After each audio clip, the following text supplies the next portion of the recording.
Okay, so we're talking about the Concession Golf Club in Bradenton, Florida.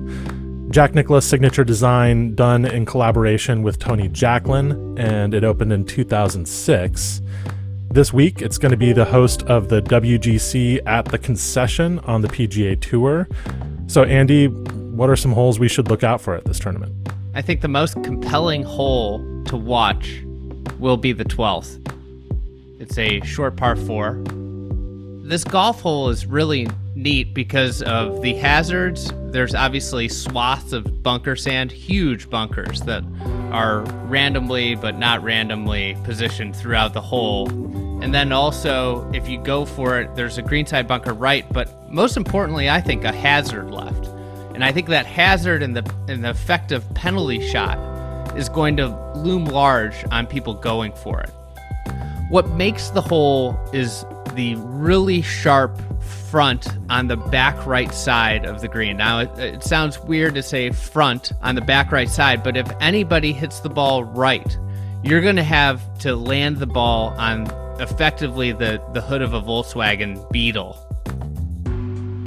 The par 5s really stuck out to me here as well, and those should be compelling holes to watch. Much like the 12th, the severity of the greens is what's interesting, and the severity of the surrounds.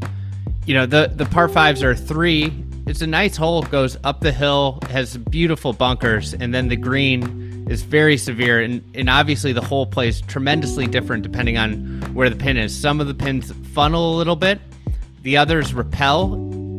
The 7th is another interesting par 5. This green allegedly was softened, and it's amazing to look at it and think that it was once more severe than it is.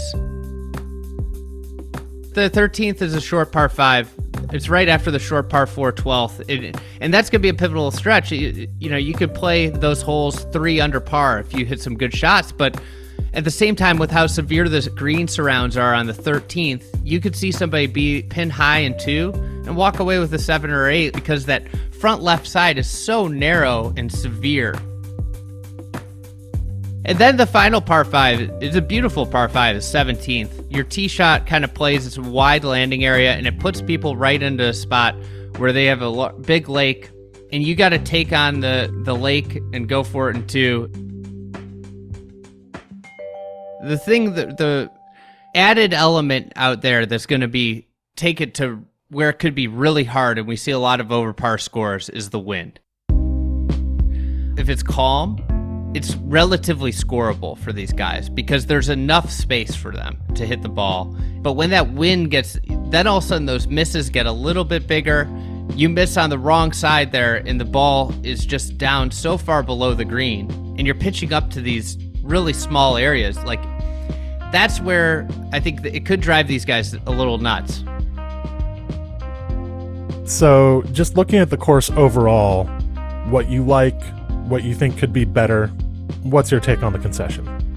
I think it's a transition period of Jack Nicklaus where he's starting to go away from his very penal designs, and he's starting to try and get a little bit more aesthetically pleasing and a little bit more strategic.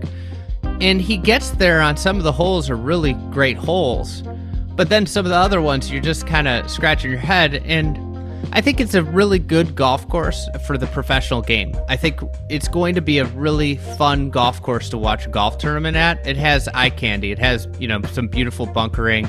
But in terms of the golf course as an everyday place for a 10 handicap to play, I couldn't imagine it. I think like where a lot of the holes set up, it's not that hard for a really good player, but it's, you look at it and you think, God, where would the regular guy hit the ball here? Like, that's the thing I kind of take away is, while I wouldn't want to play here every day, I think it could be a very compelling golf course to watch the PGA Tour play on.